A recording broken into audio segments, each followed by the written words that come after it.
Olá, começa agora o Em Pauta. Neste programa nós vamos tratar sobre a situação dos povos originários do Brasil, os índios. E está aqui conosco o Dorvalino Cardoso, que é político do povo Caingangue e também professor. E também professora da Universidade Fevale, do curso de História, professora Inês Carolina Reicher. Tudo bem? Muito obrigado por virem ao nosso programa. Obrigado pelo convite. Dorvalino, eu vou começar contigo assim. Como é ser índio no Brasil? Para responder essa pergunta precisa muito tempo, né? Tem muitas coisas assim para esclarecer e esse sofrimento, né, que aconteceu no passado e que hoje ainda existe, que ainda a gente não se sente assim reconhecido, né? Em ambas partes, preconceito ainda muito presente, né? Mas a gente é acostumado já a viver com isso e que isso para nós já é coisa que acontece mesmo no dia a dia, nos trabalhos, na vida cotidiana, ali pelo caminho que a gente faz, pelo trajeto, assim, pela cidade, né? Enfim, até pelos políticos hoje, né? De que a gente é considerado assim muitas coisas que não é bom e aí os direitos da gente muitas vezes é negado. Ou seja, eu me sinto que eu tenho um valor enorme por a história, por ser nato brasileiro e eu conheço muito os direitos desses povos originários e que hoje eles estão calados diante desses grandes problemas que acontecem e de que não são respeitados pelos políticos, pelas lideranças brancas. Inclusive hoje o novo presidente que vai ser, ele fala da minoria. E nós se consideramos minoria. E que os nossos direitos já foi violado, os nossos direitos já foi exterminado, o próprio povo foi exterminado. Então, eu estou dando um pontapé inicial de uns processos de que vão sim levar em consideração, vão sim reconhecer os nossos direitos. A gente não queria chegar nesse ponto de dizer, não, o Brasil tem uma dívida muito grande com os índios, então pare com esse preconceito, parem de dizer que os índios não têm direito, porque o direito dos índios hoje no Brasil é imenso, é muito grande. Então, a gente, diante de num tempo calado, assim, né? A gente foi descobrindo e foi vendo que a gente é muito, outra vez, né? Discriminado diante dos nossos direitos. De dizer que índio é vagabundo, de dizer que o índio não merece demarcação de terra, a terra tem que ser reconhecida como agronegócio e que hoje nós não reconhecemos nas nossas terras o agronegócio. Nós queremos uma vida boa, uma vida de alegria, alimentação, as nossas ervas, os nossos ar puro, as terras para viver bem, porque sem a terra não se tem alimento. Sem a terra não se tem educação. Sem a terra não se tem cultura. Sem a terra não se tem história. Tudo está baseado na terra. Então por isso que existe o ditado, a Mãe Terra. A Mãe Terra, ele sustenta nós. Mas é assim que eu entendo que a terra produz o nosso alimento. Nós não precisamos plantar grande quantidade de grãos, porque a terra oferece grãos, a terra oferece a fruta, a água oferece o peixe. Então todo o alimento está na natureza. E nós queremos cultivar a natureza por isso, para um bem-estar. Porque que eu quero demarcar terra para fazer grandes lavouras de soja? Pois se a soja não é alimento nem para os animais, imagine para as pessoas, para o humano.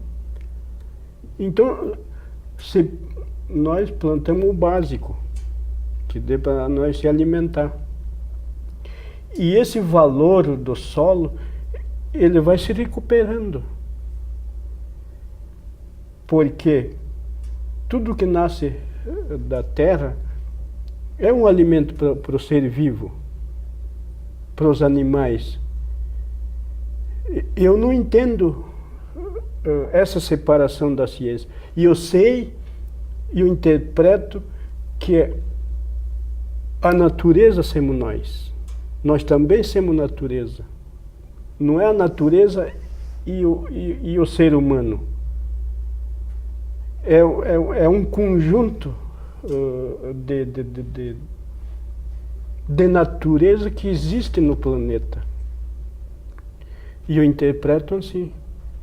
Então, é claro, hoje nós queremos recuperar um pouco das coisas que foi destruído pela mão do homem, pela colonização, sabe? E recuperando um pouco o extermínio desse povo, né? Mas hoje os médicos, a saúde branca, eles são contra que a gente é engravido, né? E nosso povo nós somos em pouco. E nós entendemos que a mulher é mulher para gerar filhos. Então tudo isso que eu falo, ela está por trás também de uma crença, né? Criança para nós é uma crença. Criança é uma coisa assim muito valoroso. E a questão, né, de que foi proibido a fala da nossa língua, que hoje muita juventude só é monolíngue português. Mas ele não nasceu para falar o português. Ele pode ter por intérprete do português, mas ele nasceu para falar a língua caingangue, a língua da etnia dele. Então tudo isso foi proibido. Então vai existir um processo de que esses problemas que veio acontecendo na época do SPI, do militarismo, esse prejuízo nós vamos ter que conversar. Já demos um pontapé inicial, para depois eles verem os nossos direitos e dizer, não, vocês têm sim direito disso. Então, para que os políticos não caiam de paraquedas e jogando conversa fora. Para mim, isso é conversa fora. E eu quero dizer assim, que eu convivo com isso. Então eu não estranho. Todos os governos que passaram, todos os presidentes que passaram, eles nunca foram a favor da demarcação e muito menos dos direitos indígenas. Então, quando um presidente diz, o índio não merece terra, o índio não planta, o índio é vagabundo, e eu não estranho, eu estou acostumado com isso. Mas antes não era dito literalmente assim, ficava na surdina. Ficava neutro, concordo contigo, ficava Mas neutro. havia vistas grossas então. Sim. Pois é, Dorvalina, eu quero ouvir também a professora Inês. Quais consequências, por exemplo, da fala do presidente eleito Jair Bolsonaro em relação a isso, né, a questão indígena, né? Por exemplo, que o índio não tem direito à terra, né? E entre outras coisas que o Conselho Indigenista Missionário, o CIMI, classificou como preocupante, grave, né? Sim. E anacrônica as falas dele. Quais consequências para a população indígena? Para nós pior ainda, né? É que a gente... Porque está validando uma política de exclusão, né? Uma Sim, ideologia de exclusão. É exclusão. Em primeiro lugar, também, Então, falar pela questão do anacronismo, né? Acho que, em primeiro lugar, uma fala dessas vai contra órgãos, prerrogativas, princípios estabelecidos internacionalmente, né, dos quais o Brasil é signatário, como a Convenção 169 da Organização Internacional do Trabalho, que é uma declaração, enfim, uma convenção que estabeleceu os principais princípios éticos de como essa relação entre povos nativos, né, e os estados nacionais deveriam se dar. Essa declaração, essa convenção, pautou todo o movimento indígena, as constituições dos países se basearam nela. Então, acho que a primeira coisa, enfim, né? Acho que a questão do racismo, do que está embutido numa declaração dessas, mas uma das coisas que a gente tem que compreender é que o Brasil está indo na contramão, né? O Brasil enquanto Estado, enquanto uma fala dessas que representam o país, na contramão de uma caminhada civilizatória que o mundo vem construindo desde o final da Segunda Guerra Mundial, com a ONU e a questão dos direitos humanos. Então, se a gente estava avançando em termos de civilidade, hoje nós estamos caminhando na outra direção. Acho que esse é um ponto inicial, assim, né? O Brasil corre risco de ser excluído, né? Enfim, corre risco, não, já está, eu acho, sofrendo internacionalmente uma situação bastante complicada.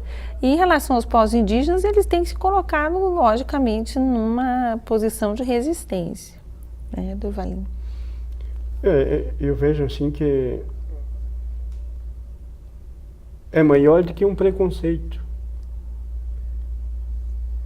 Eu não sei se eles se dão de conta dos direitos que os índios têm, se eles se dão de conta da dívida que o Brasil deve para os índios, ou eles acham que a gente é tão atrasado assim, porque a gente vai se agarrar com a ONU, nós vamos se organizar, e vai chegar num ponto que nós vamos dizer,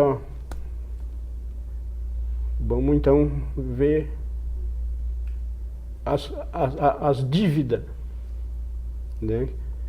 Que, encurtando a conversa, nós não vendemos terra para ninguém. Nós compartilhamos. Nós fomos um povo da compartilha. Então, compartilha de volta, porque a população está crescendo e nós precisamos de espaço para voltar esse valor da natureza. Para nós viver bem, nós precisamos da natureza, porque a natureza nós sustenta. Não é que nós somos vagabundos, porque Deus criou a natureza e deu tudo conforto para o homem. Mas o homem é que destruiu tudo que Deus criou. Mas Deus criou tudo, deu tudo conforto para o homem, e o homem pega e destrói tudo. E hoje, pensando no agronegócio, né, como é que eu vou fazer uma lavoura usando veneno para matar as pessoas? Pois é, Dorvalina, desculpe te interromper, mas aí tu fala assim, né, no Deus, né, linkado à natureza, né, mas o Deus do agronegócio é o Deus dinheiro, e a lógica do Deus dinheiro é totalmente diferente da lógica que os povos, né, originários têm com a plantação, a produtividade, né. Esse é o cerne da perseguição. Quer dizer, o agronegócio querendo mais espaço para tomar conta das terras dos índios. Porque o que o Bolsonaro fala? Que as terras têm que produzir, as terras têm que ser para o agronegócio. É uma outra visão. A lógica capitalista mesmo, né? E que dá confronto com essa outra política desse povo que vivia aqui no Brasil. Então é um confronto muito grande. É um confronto de uma política, de um pensamento, de um ser humano com outro povo. Porque nós entendemos, nós temos uma política diferente, nós temos uma organização assim, voltado a uma política que é uma política de harmonia, mas ligado com a natureza, com Deus, porque tudo que Deus criou, nós respeitamos. Então o ser humano para nós é pior ainda, o ser humano nós respeitamos mais, porque ele é uma imagem de Deus. Dorvalino, antes, na primeira pergunta ali, tu comentou sobre as violências, né, que você sofre cotidianamente. Que violências, que agressões você sofre, né, no dia a dia? E aí eu gostaria que a professora Inês complementasse com os principais preconceitos e mitos que há, né? Eu lhe pergunto isso porque a senhora tem uma relação muito próxima, né, com os cangangues, e também como a senhora percebe, né, nossa sociedade, né, vendo os cangangues, né? Como eu trabalho também com os não indígenas na questão da formação e em espaços que o projeto de extensão oportuniza, mas também nas aulas, eu sempre digo que os não indígenas são construídos, nós somos submetidos a uma série de imagens, de imagens mesmo, né? Construções, estereótipas sobre quem são os povos indígenas desde que nós nascemos, né? Então não existe uma pessoa que possa dizer eu não sou preconceituoso, todos nós temos essas imagens dentro de si. O que acontece é que eu acho que a educação pode fornecer ferramentas para que cada indivíduo possa duvidar um pouco dessas imagens que tem dentro de si e se abrir por um diálogo mais equitativo, né? Assim, rapidamente, as principais imagens, e elas foram sendo construídas historicamente, Laertes, mas não como uma linha do tempo, eu diria, quase que como uma arqueologia, onde uma imagem e outra vão formando um arquivo que as pessoas vão puxando. Essas imagens a gente puxa o tempo inteiro, algumas foram construídas lá no período colonial, outras mais recentemente, né? O Dorvalino falou há pouco da questão da preguiça ou do não trabalho, né? Essa foi uma forma com que o europeu viu lá no início, porque o europeu vai olhar para os povos indígenas quando ele chega desde uma ótica já capitalista, né, da acumulação, e a relação dos povos indígenas com o território, com seus territórios tradicionais, dentro dos seus modos de vida e economia, não é o do acúmulo. A relação é que a natureza o sustenta e eles precisam utilizar isso de uma maneira sustentável, portanto o território precisa ser amplo. Precisa ser amplo para que ele não seja esgotado. Eles vão retirar ali. Então, essa relação hoje é que está também no cerne, né, para usar a tua expressão, da diferença de visão em relação ao território. quando, né, o Bolsonaro, enfim, as pessoas e os interesses que essa fala representa, dizem essas coisas, eles estão olhando a partir de uma lógica capitalista, de uma relação de território e espaço que parte de uma produção extrativista e extremamente predatória do espaço, né? Quando os povos indígenas olham para o espaço, eles estão partindo de um outro entendimento do que é um território, né? Então, eu acho assim, essa fala contemporânea, ela só exacerba uma noção que as populações não indígenas, principalmente os estados nacionais, já tinham, né? São diferentes concepções sobre o que é um território, né? Então, e a questão do trabalho, enfim. E por aí vão uma série de outros estereótipos que a gente foi, né, construindo. Outro também, que pode parecer mais inocente, mas não é a questão do indígena romântico, né, do bom selvagem, que a literatura do século XIX construiu, e que retira também dos povos indígenas a questão do seu movimento histórico, da sua organização. Sua autonomia, enfim, seu protagonismo. Doutor, tu tinha comentado sobre a cultura, né? Recentemente a BBC Brasil fez uma matéria dizendo que 190 línguas, né, indígenas correm o risco de serem extintas, né? Como é que vocês mantêm a cultura Kanyangang viva, né, e pulsante? Quais são os desafios, né, nessa empreitada já que, né, vocês também interagem com a sociedade e são bombardeados da cultura não indígena? Uma coisa puxa a outra, né? Porque quando a gente vive rodeado da colonização, da cidade, qual a língua mais que vai prevalecer na juventude? Vai ser o português. Então, por isso que a gente quer espaço para se isolar um pouco para se distanciar um pouco dessa outra língua que nos domina e se distanciar um pouco da cidade, vamos dizer, né? Porque é óbvio que a juventude hoje, ele vai dar mais valor para a língua portuguesa, vamos dizer, né? E a dele, ele vai passar a ter vergonha. Então, sempre, quando a gente fala de espaço, tem que ter esse espaço. De que só a língua Kanyangang, por exemplo, na nossa aldeia, na nossa terra indígena ali, é 100% falante. E nós temos uma lei que o não falante não mora com nós. Ou seja, a índia casou com o branco, ela vai sair fora da comunidade. O índio casou com a branca, ele sai fora da comunidade.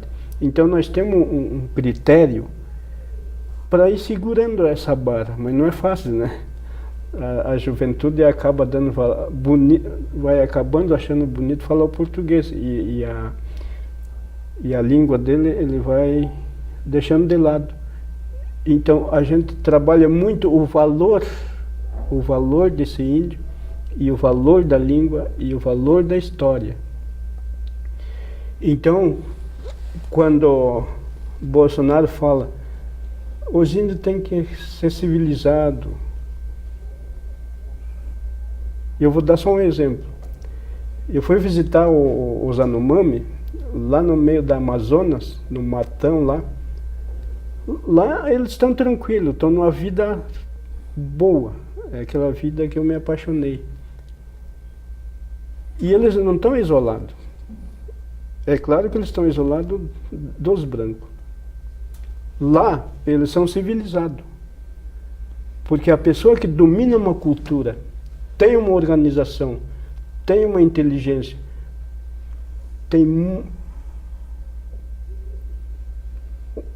atingindo uma complexidade dentro da cultura dele, dentro da organização, ele é civilizado. Pois é. Eu nunca concordei das pessoas, não é só agora que está acontecendo, que os índios têm que ser civilizados. Há 100 anos atrás, eles diziam que nós vamos ter que civilizar esses índios. mas eles já eram civilizados.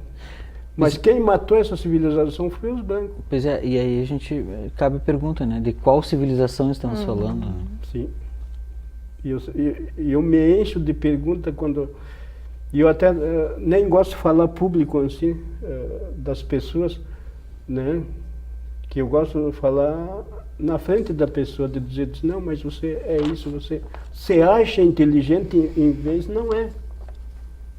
Né? De dizer que vamos ter que fazer uma crítica, mas a crítica tem que ter e eu critico uma coisa, mas eu dou ideia de como tem que sair dessa crítica.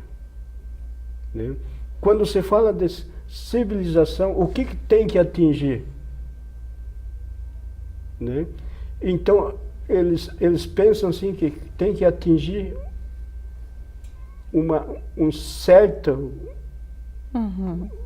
certa totalidade. Um modelo ocidental. É uma certa totalidade, ou um modelo, porque o que é bom para mim, muitas coisas que é bom para mim não é bom para você. E muitas coisas que é bom para os brancos, para mim não é bom. Essas coisas boas tem que ir peneirando. E eu não vou descartar todas as coisas do branco, né? Porque muitas coisas é importante. Nós também. Nós acreditamos nas nossas ervas, né? Que eu não preciso de ir para a farmácia. Um exemplo, né? A política foi criada para reger os brancos. Então, dá confronto com nós. Por que dá confronto? Porque antes da colonização já existia um governo, já existia uma organização, uma proposta. Tinha muito gado, tinha muito cavalo, tinha muita erva, tinha muito pau-brasil, tinha muito peixe. Mas nós tínhamos farturas e farturas, por isso que eu estou dizendo. Nós sonhamos de volta com essas coisas. Mas daí dá de frente com os políticos de dizer, não, agora precisamos do agronegócio, que isso incomoda nós. Eles acham que faz bem para uma vida isso? Incomoda. Quando se fala em educação, aí a escola diz, vamos preparar os nossos alunos para a sociedade. O Dorvalino, tu comentou, né, tu comentou sobre a política, né? Recentemente, na nossa última eleição, a Joênia Wapichana foi eleita. Né? Depois de 31 anos, o Congresso volta a ter um indígena no Congresso, né? Aí eu já peço desculpas pela minha ignorância, né? Mas há uma falta de união entre os mais de 300 povos, né, originários do Brasil, os povos autóctonos, para fazer uma resistência dentro da política tradicional? Falta de união. Hoje os caciques estão muito separados.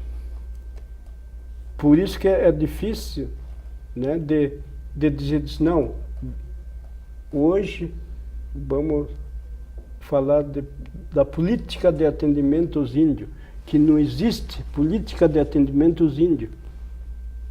Então, eu ser deputado federal, eu não tenho um projeto, não tenho uma política. Outra, como é que eu vou me lançar num partido que não tem nada a ver com, a minha proposta? E eu tenho que ter uma proposta. E para ter uma proposta, tu tem que ter partido. Por que eu não voto para esses índios? Para meus parentes? Porque ele se lançou num outro partido que não fecha com a minha organização. Nunca vai fechar. Então a minha ideia sempre foi, vamos fazer um partido indígena no estado até nacional, que daí vamos em massa, né? E muita gente vai nos apoiar. Enquanto isso, pode se lançar em deputado, pode se lançar deputado federal, deputado estadual, que vai ser lá, cada volta e meia alguém consegue. Porque nós temos muito voto dos brancos, muitos votos dos brancos que confiam na honestidade. Eu estou com 54 anos e eu fui liderança, já era liderança desde os 13 anos. Porque nós temos maior de idade a partir dos 13 anos, não com 18. E eu sempre, a minha política foi honesto. Então, é uma complexidade, né? Porque eu me considero como um político dos povos. Já vou dizer dos povos. Eu represento aqui na região a voz dos caciques. Então, a confiança de um cacique, né, com todo o poder dele, de dizer, não, você vai ser meu porta-voz. Né? Então, a minha preocupação como política é muito grande. E eu consigo desenhar essa política, eu consigo entender, e eu tenho condições de dar palpite de como é a melhor política para atender as humanidades. Porque hoje é uma vergonha. É um país é um Brasil que eu não queria do jeito que está. Um desequilíbrio econômico muito grande. Então não adianta falar da economia. Economia, tu tem que ter a garantia da saúde das pessoas. Né? Tu pode plantar grandes quantidades de produções, mas o que tu vai usar ali? Veneno para matar as pessoas? Ali não é mais humanos. Então tem tudo, quando você pensa de um projeto, você pensa mais complexo. Né? Vai dar lucro? Vai. No que vai dar prejuízo? Porque existem os dois lados da moeda. Os dois lados da moeda.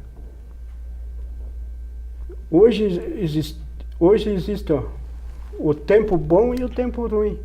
E nós temos que saber viver com isso. Dorvaline, professora Inês, a gente já está no final do programa. Infelizmente passa muito rápido. Mas eu quero lançar uma última pergunta. Não? Tem um livro que eu já li, que é muito, né, famoso, Enterre Meu Coração na Curva do Rio, que é um best-seller. Mas não me ocorre, salvo minha ignorância, nenhum livro, né, brasileiro que fale da cultura autóctone, né, que seja de grande vendagem. E aí eu gostaria de ouvir, né, vocês dois, a respeito assim, de como popularizar, né, aproximar a cultura, que é muito rica, né, dos povos originários, ao cidadão não indígena, né, o cidadão branco, à sociedade em geral. Eu acho, Laerte, essa é uma ótima pergunta, porque permite a gente pensar alguns movimentos que são muito recentes, assim, contemporâneos mesmo, pós-Constituição e principalmente no século XXI, que é a construção de uma autoria indígena. Quando a gente pensa em uma escrita hoje, seja de literatura, ou mesmo no meio acadêmico, é importante hoje a gente assinalar de que os povos indígenas não precisam ser narrados, não, eles não precisam mais que outras pessoas falem por eles, tanto isso nas linguagens audiovisuais, como o cinema e documentários, quanto na própria escrita, né? Começa com um movimento de apropriação pelas lideranças escolarizadas que vão assumindo espaços na universidade, a partir daí também nos pós-graduação, e formam hoje um grupo de indígenas doutores, né, mestres. O Joênia é um exemplo, o próprio professor Dorvalino e uma série de outros incontáveis, né? E essa produção que é acadêmica, ela também vai se colocando dentro de um mercado editorial, só que esse é um fenômeno bastante recente, né? Agora, se a gente quer falar de um alcance, né, um pouco maior, a gente pode citar, por exemplo, Daniel Munduruku, que é um autor indígena de literatura infanto-juvenil de grande vendagem, que chega às escolas e que tem possibilitado, eu acho que, construir junto a essas crianças que estão crescendo uma outra visão, né? Por exemplo, um texto belíssimo, Meu Avô Apolinário, ele narra a honra que foi para ele trabalhar ainda criança junto com seu avô, né, junto com a sua família, colocando a visão indígena sobre essa questão, né, do trabalho junto com a família como uma forma de ser indígena, porque a gente, quando olha para isso, pensa no trabalho infantil. Então, estou dando um exemplo de quanto essa literatura é uma ferramenta poderosa para construir outras visões, né? A gente tem o Cristino Wapichana, que é um outro escritor indígena que tem colocado assim uma produção muito grande, e falar de toda uma jovem geração de cineastas indígenas que tem colocado, né, primeiramente a partir do projeto Vídeo nas Aldeias, mas depois também de forma autônoma, a voz das comunidades na internet, nas mídias digitais, ao alcance de todo mundo. Então, eu acho que isso a gente vai ver o resultado daqui a alguns anos, porque é um fenômeno bastante recente. Dorvalino, gostaria de ouvir a tua opinião sobre isso, de como estreitar, né, a relação, né, da cultura de vocês, expandir para os não brancos. Mas antes eu só gostaria de fazer um reparo, porque eu não citei a Sônia Guajajara, né? Eu citei a Joênia e não citei depois do Juruna, né? Exatamente, e a gente vai ter, voltando um pouquinho a esse assunto, uma série de outros indígenas em cargos legislativos, mas afeitos às municipalidades, assim, né? De colocação nacional, acho que o Dorvalino está correto. Esse sempre foi um acesso um pouco mais difícil. Eu acho que a Sônia, junto com a Joênia, agora são expoentes importantes de serem lembrados. Política municipal, partidária, assim, não é uma coisa dos índios e não é uma política para os índios. Eles não sabem conviver com esse tipo de política. Poderes locais. Então, né? dá muito confronto e dá até morte. Então, eu sou meio distante desse tal da política municipal, assim, que dá muito medo. E no campo cultural, Dorvalino, assim, como, né, interagir, né, mais, expor, como assim, facilitar para que os não brancos conheçam a cultura, né, não só Caingangue, mas de todos os povos originários, que é muito rica. Hoje nós temos uma aposta muito grande na educação, né? Como educar esse ser humano, como a escola trabalhar as culturas, as diversidades culturais, as diversas línguas com culturas diferentes. Porque a cultura de cada povo hoje é muito bonito e está vinculado a uma crença, a cultura. E eu vejo assim que eu sempre defendi a ideia de que como é que a escola vai trabalhar isso? Ou seja, eu não conheço uma proposta pedagógica de humanizar. Porque eu passei pelas escolas, eu passei pela universidade, mas a ideia, né, é de que o aluno vai aprender para ganhar bastante dinheiro. Isso para mim não é uma boa vida. Boa vida é tu ter uma proposta de humanizar a criança. O que ele deve fazer na vida dele e o que não deve. Como é que ele tem que caminhar, qual é o caminho que ele tem que trilhar. Então, a educação, a escola tem que trabalhar o humano da criança. Esse é o ponto-chave. Eu, como professor, e a proposta pedagógica, a organização nossa é de humanizar. A proposta pedagógica indígena, de verdade, é para humanizar. Ela não está pensado no agronegócio. Porque quando pensou no agronegócio, tu estraga um ser humano. Se o Dorvalim me permite dialogar aqui, assim, para a gente fechar e também contar um pouquinho do momento que a gente vai acompanhar hoje. Essa proposta de humanizar que os povos indígenas, mas o Dorvalino fala em nome da etnia caigangue, ela se estende também para os não indígenas. Isso é importante da gente colocar, da generosidade dos povos indígenas de dialogar conosco, né? De promover uma troca para que a gente também cresça, para que a gente aumente nossa capacidade intercultural. E é em cima dessa ética que o projeto Múltiplas Leituras, que é o espaço da universidade que está mais diretamente em contato lá com a comunidade Porfigá, tem realizado seu trabalho, né? Eu acho que a expressão que a gente mais usa, tanto a Sueli ou qualquer outra liderança ou membro da comunidade, quanto o Dorvalino, mais usa, e a gente também usa, é troca de saberes. E a gente se propõe a fazer essa troca de saberes. O projeto tem sido uma ferramenta, tanto da universidade quanto da própria comunidade, para construir isso que tu colocava, né? Como levar a cultura indígena a ser mais conhecida.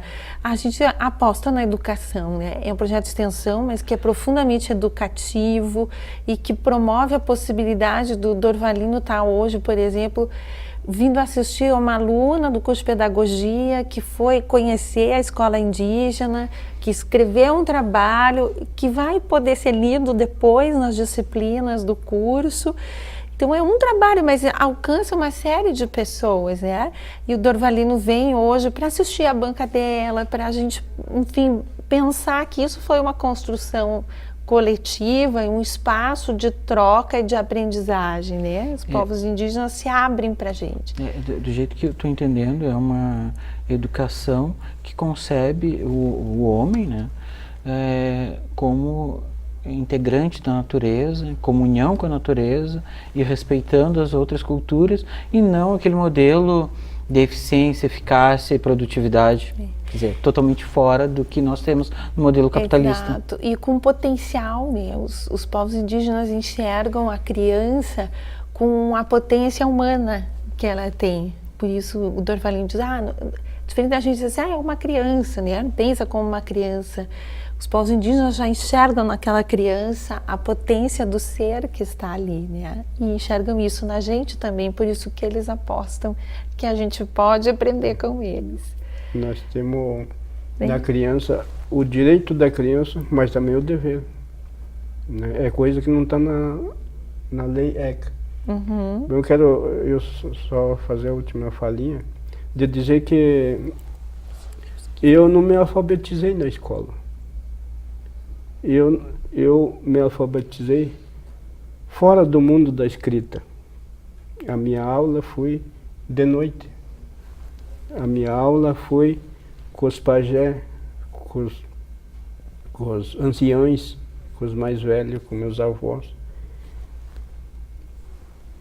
E é aí que eu aprendi a ser humano. Aí que descobri como é que é ser humano. É coisa que é muito raro hoje, porque é o que eu falei antes, que a ciência diz que o ser humano e a natureza. E eu falo que nós somos a natureza, né? Nós somos as pessoas de que da onde nós viemos e para onde estamos indo, para ter um equilíbrio emocional e uma vida feliz nesse mundo que nós estamos passando.